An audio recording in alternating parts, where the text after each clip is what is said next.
क्या आप जानते हैं जिस नेता को आज लोग सिर्फ भाषणों से पहचानते हैं, उसके पीछे पूरी शिक्षा की दुनिया है। दर्जनों स्कूल और लगभग 100 साल पुरानी पार्टी की हिस्ट्री छुपी है। आज हम बताएंगे असदुद्दीन ओवैसी की वो पूरी कहानी जो टीवी डिबेट में कभी नहीं बताई जाती। वीडियो अंत तक देखिएगा क्योंकि आखिर में एक ऐसा सच आएगा जो आपकी सोच बदल सकता है। ओवैसी कौन है? असदुद्दीन ओवैसी साहब AIMIM पार्टी के राष्ट्रीय अध्यक्ष, संसद में सबसे बेबाक आवाज और आज के दौर में भारत के सबसे चर्चित मुस्लिम नेताओं में से एक है। लेकिन ओवैसी सिर्फ नेता नहीं है, वो एक सच है, वो एक सिस्टम है। ओवैसी की कहानी उनके पिता के बिना अधूरी है। उनके पिता का नाम था सुल्तान सलाहुद्दीन ओवैसी, वही शख्स जो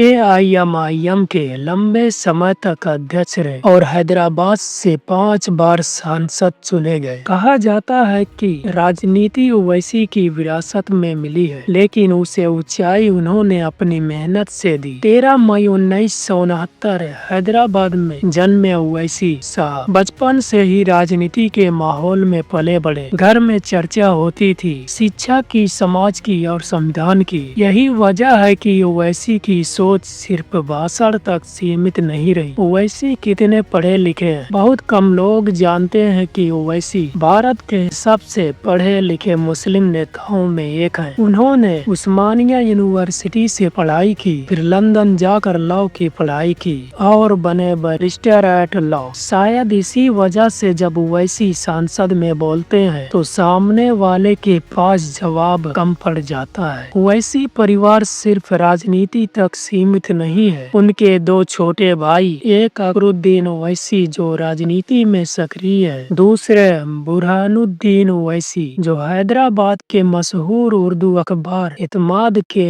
एडिटर हैं। यानी एक ही परिवार, राजनीति, मीडिया और समाज सेवा। अब आता है इस कहानी का सबसे अहम हिस्सा। सालाए मिल्लत ट्रस्ट के जरिए ओवैसी से जुड़े हैं 12 से ज्यादा school, medical college, engineering college, pharmacy college, polytechnic संस्था। यहाँ हजारों गरीब बच्चे कम फीस या बिल्कुल मुफ्त पढ़ते हैं। ये काम भाषण से नहीं, जमीन पर किया जाता है। ओवैसी से जुड़े ओवैसी हॉस्पिटल और असरा हॉस्पिटल सिर्फ इमारतें नहीं, ये गरीबों के लिए उम्मीद की आखिरी जगह है। 2015 में ओवैसी हॉस्पिटल को एशिया के सबसे साफ हॉस्पिटल में गिना गया। AIMIM की शुरुआत कल नहीं हुई थी, इसकी नींव रखी गई 1927 ईस्वी में। 1994 में असदुद्दीन ओवैसी खुद मैदान में उतरे और पहली ही जीत से अपनी पहचान बना ली। 2014 में पार्टी को राज्य का दर्जा मिला। आज ओवैसी सिर्फ हैदराबाद के नेता नहीं, वो उन आवाजों की नुमाइंदगी करते हैं जिन्हें अक्सर अनसुना कर दिया जाता है। इसी वजह से युवा उन्हें ध्यान से सुनता है। ओवैसी एक नाम नहीं, एक विरासत है, एक शिक्षा का मॉडल और एक राजनीतिक सोच है। अब आपकी राय क्या है? कमेंट में जरूर बताएं।